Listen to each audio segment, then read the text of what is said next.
When you observe the world, you see people, you see houses, you see the sky, you see tangible objects. But when you observe yourself within, you see moving images, a world of images, generally known as fantasies. Yet these fantasies are facts. It is a fact that a man has such and such a fantasy.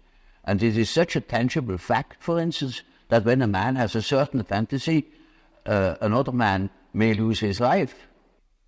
Or a bridge is built. These houses were all fantasies. Everything you do here, all of the houses, everything was fantasy to begin with. And fantasy has a proper reality. That is not to be forgotten. Fantasy is not nothing. It is, of course, not a tangible object, but it is a fact nevertheless. It is, a form of energy.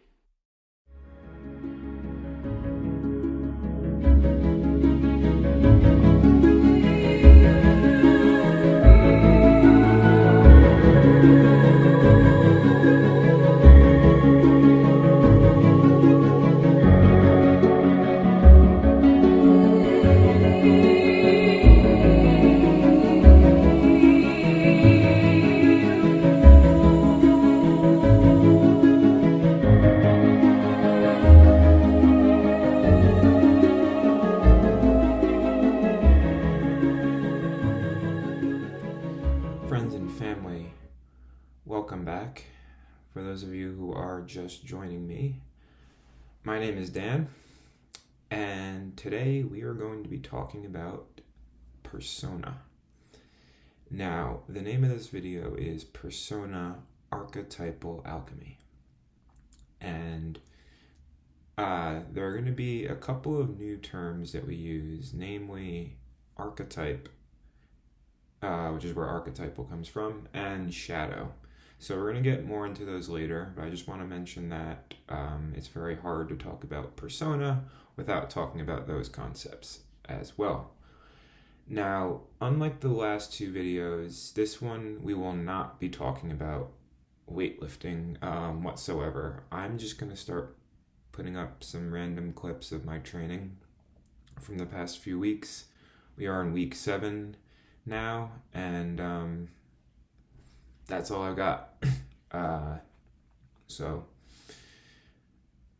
have that up, but for now I want to just do a quick recap on the last video, which was ego. And if we're going to take anything away from the last video, I want us to understand that ego development helps us realize the concept of mindfulness. And by mindfulness, I mean recognizing the line between conscious and subconscious. So in the last video, we painted the picture of the night of consciousness. That was the name of the ego video. And the night is, or the armor, is actually the persona. We can think of this as like a class. This is like our character class. And when you give the knight his sword and his shield, his offensive and his defensive force, that's the ego and the persona together. We receive a map of reality, and that's what we can go by. And this is what we see, this is what we perceive, these are our senses. This is logic and reason, right? This is science. It tells us what's real and, how things work. And so that is where ego is concerned with. Now, it's only a scout. What knows true reality, what can see everything for what it really is the totality of our psyche. And what I mean by that is conscious and subconscious together. Because as we go further into this series, we'll find that there is a whole lot to be found in the subconscious realm, and that's the idea of depth psychology, is to explore that area of our psyche. And again, when I use the word psyche, I just want to reiterate this. I mean everything that's outward, everything outward facing, and that's this video and the last video covers ego and persona. It's all outward facing. But psyche also consists of what's inward, and that's what's inside of us. That's our subconscious, and that's where we're going to go to in the next video. That is, by the way, the shadow is a subconscious element. That's going to be the topic of the next video. We're going to touch on it just a little bit in this video. So, we can move on now. I think I've recapped enough. So the idea of mindfulness is to realize that we are more than just the night that we control around this world, right? We are much more.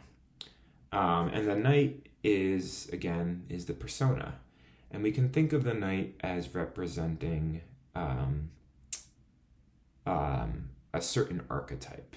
But before we go into that, I just want to talk about persona a bit. So that is the name of the video here. That is what we're focusing on. And I will say that I've used this word a few times now, and it's hard for me to not think about the video game series. Stay tuned or look at the chapters. You can see my my section on the Persona game series. So trust me, I want to talk about it, but I have a lot of other stuff to talk about first, as far as Jungian psychology is concerned. So Jung coined the term persona in terms of psychology, but persona actually goes back to the Latin word, and it's essentially the mask through which resounds the voice of the actor. And that's exactly what persona is in psychological terms too. We're not wearing a mask. It's a psychic element, but it functions like a mask. And there's two functions of the persona when an actor or an actress goes on stage. They need to conceal their identity. No one should know the true identity of the actor or actress on stage. So we use it to conceal our true self to some extent, right? But they also use the mask to display, to exhibit. It's a performance, right?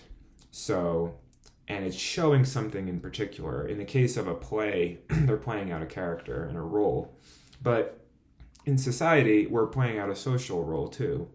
And we're going to go into archetypes in a minute here, but archetypes are like the blueprint that sort of, we take that consciously or not, and turn that into a persona. A persona is much more specific to us.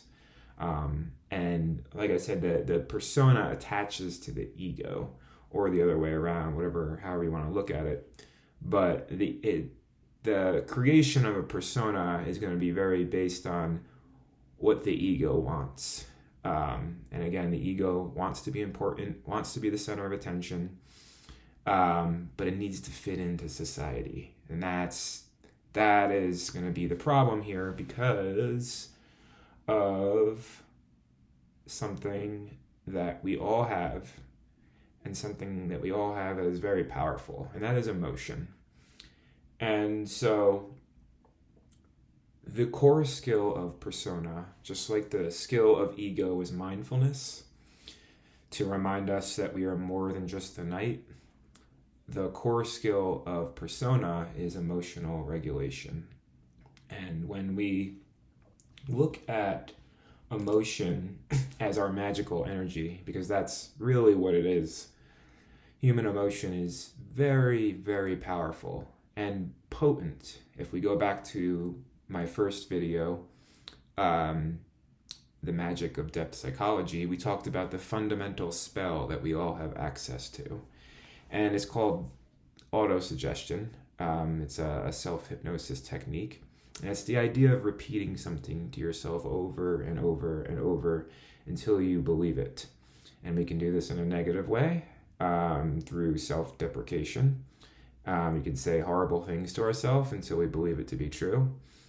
Or we could do it in a positive way.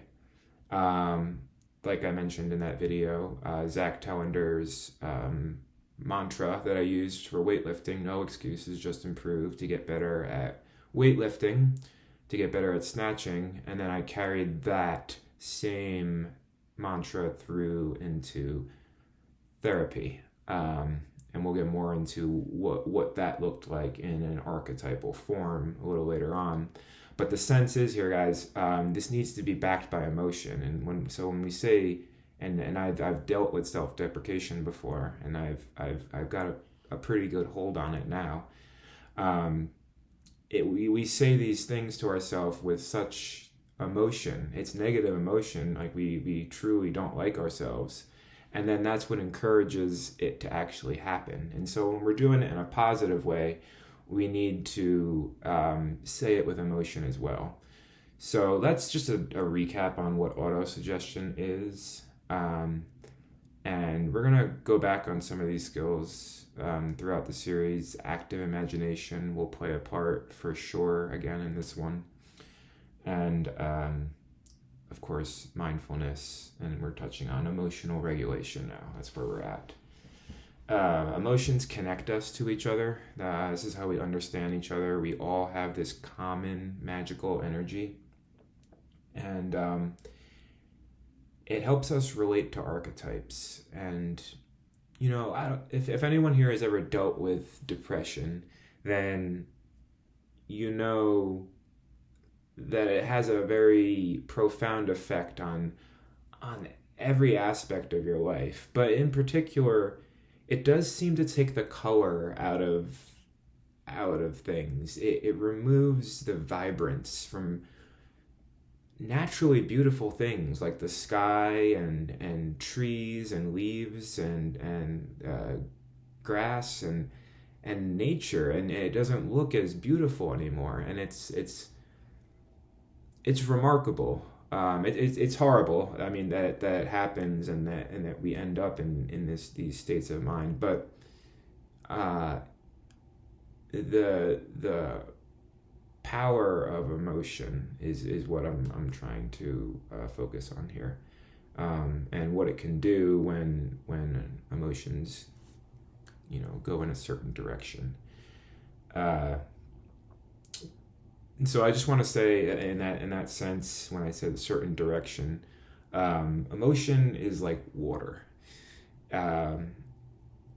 So when, you know, if you like, you know, having a good day and you walk into a room that happens to be really crowded and you have to go, like, I don't know, just talk to one person, you don't know anyone else, whatever kind of scenario this is. And social anxiety, right? It's nerve-wracking because you have your emotions and they could be very stable and calm, and then you walk into a room and there's all this energy and there's these other people kind of like they have their own emotions, and it's like water. And so their flow, their persona, we're gonna kind of try to picture this as like a magical armor, and it's composed of emotion, which is composed of water. And so yours is all structured and fine and good, and then you walk into a room full of other people and it starts to like rattle yours. That's the kind of the idea I want you to imagine here when we think of what a persona is, and this magical or psychic armor, or mask armor, whatever you want to call it. Emotion, very important. And this is what connects us to archetypes.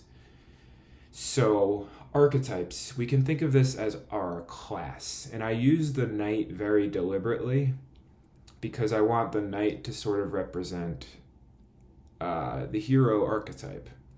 And I talked about this in my video, Weightlifting the Hero's Journey. I'm not going to recap it, but I'll put up the little explanation of what the hero's journey really is and what any of these archetypes really are. The hero's journey is somewhat unique. It's not the idea that, oh, I'm the hero, or I'm the magician. No, it's that we all have aspects of a hero, a magician within us, virtues and vices. So one thing to take away here, and we're going to go into shadow next, but all of these archetypes have a dark side. That's not necessarily an evil side. I mean, generally it is, so if you look at the shadow of the hero, we have the villain, and the villain is always considered evil.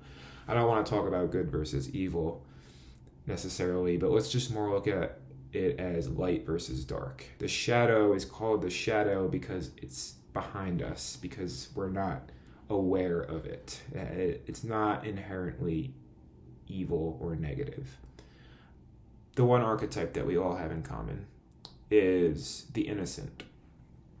So we all start off as babies. We all start off as children.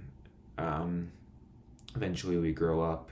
But when we're newborns and we've just been born, we are completely innocent. And that invokes a certain type of emotion in us. Whether you're fond of young children or not, whether you want to have children or not, we were all children at one point. And so we all sort of recognize what that means on an emotional level. It hits us immediately. And so the innocent archetype is a very powerful one. Now, what we want to focus on here is not necessarily the archetype, but the archetypal image. So the baby, the newborn, picture a sleeping newborn, very, very peaceful. That's an image that of the innocent archetype. And from that image, we can relate to it with emotion. Because we were all babies at one point, we can relate to the innocent archetype on that emotional level. And we can find archetypal images in myth, in video games, movies, and TV shows. The possibilities are basically infinite at this rate. We have so much amazing culture available to us nowadays. And like I said, these are our building blocks for persona. So this is going to come into play later. But this is the idea of archetypes. We will touch on this more later on and continuing through the series. But for now, this is what I have on the idea of archetypes. Now, shadow, I just touched on it a little bit. This is, for now, let's just call it the dark side of our ego. This is like an ego. This is like a night that we don't have control of. And so I like to think about, as a man, naturally, we all have this kind of social responsibility to uphold an image of hyper masculinity. And what that basically means is to be stoic, so we can't show emotion, and we basically need to know how to do everything. And that's not true. That's not the case. That's not how men act. That's not how a lot of men act. But that's sort of the a type of persona that has been generated by our culture, and a mask that a lot of us put on because we think that that's who we are. But again, this is just a persona. This is not anything else. It's just a psychic structure. We don't have to wear that armor. And I would argue that it's unhealthy to wear that armor. So what the shadow does is it takes everything that we repress. So in this case, the stoic, kind of hyper masculine, manly man who shoves away all his emotions. Yeah, you can shove them out of your ego and your persona to some extent. to a large extent if you start using drugs and other things like that. But guess where it goes? It goes to the shadow. And like I said, the shadow is like this dark night that's kind of wandering in parallel with you and influencing you. It's like guerrilla warfare. If you don't do what's called shadow work, and we'll get into that in the next video, the shadow will have its way with you. It wants to be acknowledged. And so in that sense, if you don't acknowledge it, if you don't start to integrate it with your ego, it will influence your persona. Now, again, themes of aggression, power, and control, none of these things are necessarily bad or negative. But when they're left in the subconscious, when they're left in the shadow, when they're not integrated into the light, that's when they can definitely become negative. So, that's shadow. Dr. Jekyll and Mr. Hyde. That's a overly exaggerated example of shadow. But if you're wondering, well, what does it look like? How is it? That's it. Sort of. That's an extreme example. Archetypal Alchemy. This is the name of our video. And alchemy, let me just talk about alchemy for a second. Alchemy is like the historical precursor to chemistry. Actually, if you look at the word chemistry, it's derived from the word alchemy. And there's a lot I could say about alchemy, but I will just go by what Jung sort of focused on.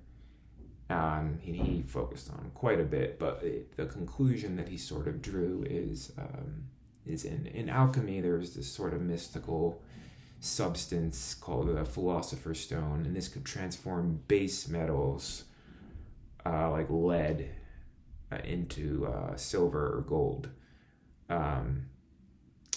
And so there's a lot that goes into the whole alchemical process, but generally there's a dual nature to it. There's the chemistry part of it, of actually changing something physical, but then there's the mystical, spiritual part of it, to actually make this happen. And in conclusion, Jung sort of surmised that we all have a philosopher's stone within us. The capability to transform ourselves from lead to gold or silver. So that's where alchemy comes from. That's why I use the word alchemy. And the picture, we're going to start to, take that knight, bring him back to the castle walls. And you gotta go into a quiet place to do this, but start to venture into your kingdom, into your castle. Start to picture a room in your castle, a dedicated room. And this is going to be your alchemy lab. And in this lab, you have access to all of your archetypal images. These are your favorite characters, your favorite villains, your favorite books. Think of your characters there. Maybe they don't even have any illustrations. This is just things that you've made up in your mind. Like that's where you want to go. That's where your fantasy, that's where your creative power is. And from here, we can relate to these characters. So it all starts with emotion. Remember, that's our magical energy. And then think about these characters and think about how the cards that they were dealt in their story, and their virtues and their vices, and what they did to overcome the odds. And think about their emotional response, because you can relate to that as well. They're all going through an archetypal journey in one way or another, and so are we. And so I didn't talk about this back when I was talking about archetypes, but think of archetypes as, we have organs, we have physical organs like our lungs, our heart, our kidneys, all of that good stuff. And they function sort of autonomously. They do all these things that keep us alive. Well, think of archetypes as these internal organs that we all have. and they all exist within us. These are structures that exist before we were born. This is an inherited part of our psyche that has been built up over time and that we all have access to. This is another term. I'm not going to mention any more than this, but it's called the collective unconscious. And this is an area of our psyche that we all have access to. This is a place we all share. This highly depends on the active imagination skill. But it helps if you have that emotional bond with a character in a story, like the one that you're super invested in, and that like you just, you feel connected to them, and you feel like that's where we're going to find a lot of success here when we're trying to create a persona, or this psychic armor. And we use this armor for managing and interpreting emotions. Again, emotional regulation. Now, before I talk about emotional regulation, I just want to mention this idea of emotional resilience. Now, we do things for our physical health, preventative things for our physical health, like fitness, like what I'm doing here, weightlifting, sport, cardio, running, all these things to keep our bodies healthy and to prevent disease and to, all that good stuff. We know why we do it. And it's always suggested and recommended. So emotional resilience is like that for your mental health. So we do things that keep us mentally healthy in the long term. And when we are approached with an emotionally challenging situation, this is why we build up emotional resilience. So 2 things: building mastery to gain confidence for challenging yourself, to do hard things. Doing hard things builds, I can find the study on it, it builds a certain area in the brain when you overcome difficulty. And the more you do it, the more it starts to build, but it will shrink if you start to stop challenging yourself. So you always want to build mastery in some way. And I am blessed to have weightlifting where I can just keep going until I really can't go anymore. And that's one of the beautiful things about the sport. But find something to master. It should be hard. It should be, I'm lucky to have something that's quantifiable. It doesn't have to be quantifiable, but something that you can look back on and really just appreciate. It could be anything. And you might already know what it is. And the other thing is accumulating positive emotions. And the idea behind this is less personal and more interpersonal with other people. This is your relationships. Feed your relationships. When we develop a healthy persona, this helps us create an adaptable character that can connect, that can be empathetic, and that can achieve and grow. So remember that emotion is like water. When you're hanging out with a friend and something comes up and it seems to throw you off, just remember it's a current. We're not meant to control the current. We can't control water. We can't possibly do that. But we can perceive it and ride it to the best of our abilities. And we have our friends here to help us do that. In the last video, I mentioned my friend who helped me show me the error in the ways of my ego. She conquered my ego and destroyed it, and I've since rebuilt it into something else. But it's only because we've we already had a really good friendship up until that point. And she was able to show me how passionate she was about why she wanted to get through to me. Like, if it were anyone else, she would have said, like, just stop talking to me. But she kept on talking. And so that resilience, that her emotional resilience was enough to show me. And that's special, guys. That's true friendship. That's the power of friendship. And in my persona, in the section where I talk about the Persona game series, it's basically the whole game's about the power of friendship. Spoiler alert. And it's wonderful. But we'll get more into that in a little bit. I do want to talk about the core skill of Persona, and that is emotional regulation. And so I see the persona, and I have adopted a few persona to navigate difficult emotions. And I'm going to talk about a few here. The first one that I ever developed to help me with social anxiety, because I was very anxious in high school and college, and I didn't know how to navigate situations too well. When there are a lot of people, I couldn't express myself very well. And so I eventually adopted this main character persona. And I wouldn't recommend doing this and bringing main character energy everywhere you go. That's not great.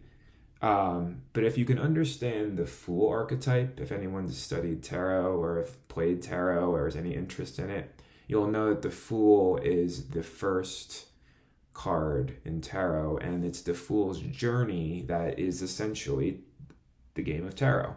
The Fool starts off, naive with his little knapsack and his dog, and he goes on and he goes through everything. He meets all of the other major arcana, the magician, the high priestess, the emperor, the empress, the hierophant, the hanged man, I can't remember all of them. The chariot, judgment, the world. That's also relates to the persona game. See, it's seeping out, guys. I can't even control it now. But the major arcana were involved in the persona game. But the Fool archetype is a very humanistic one. It's the idea that we're naive and we are on this path of life to learn from other people and to make mistakes and to understand that it's just a continuous cycle. That's the last card. You understand that you finish the journey and you start a new one. So that's a pretty cool persona to adopt. Like I said, don't bring main character energy everywhere. I don't think people like that too much. But understand the Fool archetype and apply that. It's a great one. These other two are a bit more personal to me. So we have the weightlifting persona. Now, anyone who maybe watches me lift and he's watching any of these videos and doesn't know me personally might see me and not understand the weightlifting persona, because it's very different than the Dan that you're talking to or the Dan that you're listening to here. This is not the weightlifting persona, by the way, if that wasn't clear. The weightlifting persona was developed. In hindsight, I've realized that it was developed to confront my shadow. It brought me on this parallel mental and physical journey where I just learned how to throw a bar over my head, on my own, just taught myself to snatch. Did this, day in, day out, week on end, month after month, year after year. And then I was finally able to work up the courage. I was like, you know what? If I can do all of this physically, this challenge, then I'm ready to go into therapy. I don't care what happens. I think it's probably going to suck. Actually, I know it's going to suck.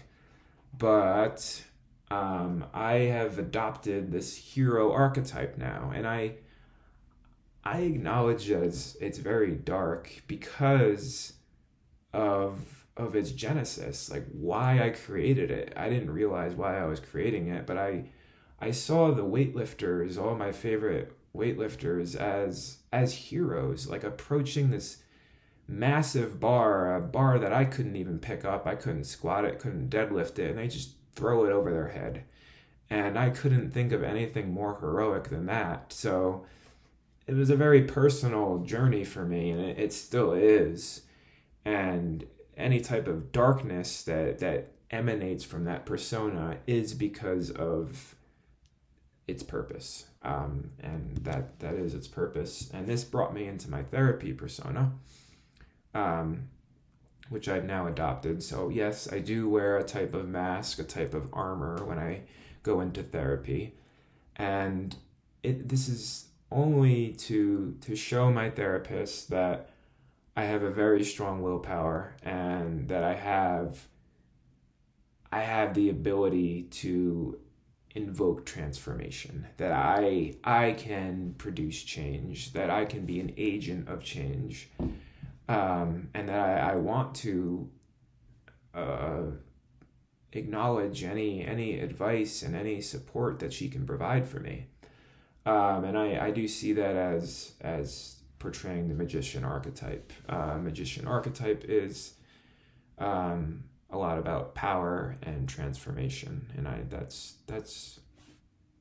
been my therapy journey. So that's explaining a few of my persona. I would urge you all to use your active imagination skills. Find your alchemy lab. Go in there. Meditate on some of your favorite characters and really think about them and think about their emotions in relation to yours, and why are you so invested in them, and why do you like them so much. Draw upon those things, and it's just doing that is fairly therapeutic, trust me. So without further ado, I do want to just mention the persona segment of this video. As you can see, we are approaching, or maybe even at over 40 minutes at this point. So I won't have time to go into the Persona game series. I am going to add a little tribute that I've created for the game, because it is very important to me, and it made me even more interested in Jungian psychology than I already was. So I hope you enjoy that. And I also want to mention that I will be launching a brand new video game series where I just completely go all in on some of these games, including Persona and The Legend of Zelda and The Legend of Heroes and World of Warcraft as well. Quite a few different games I have in mind. But for now, guys, I hope you've all enjoyed. If you have any questions about any of this, I know we touched upon a lot of things. Persona and archetypes and shadows. Questions, comments, concerns, violent reactions. Leave them down below. Yeah, until next time, guys. Thank you so much for watching.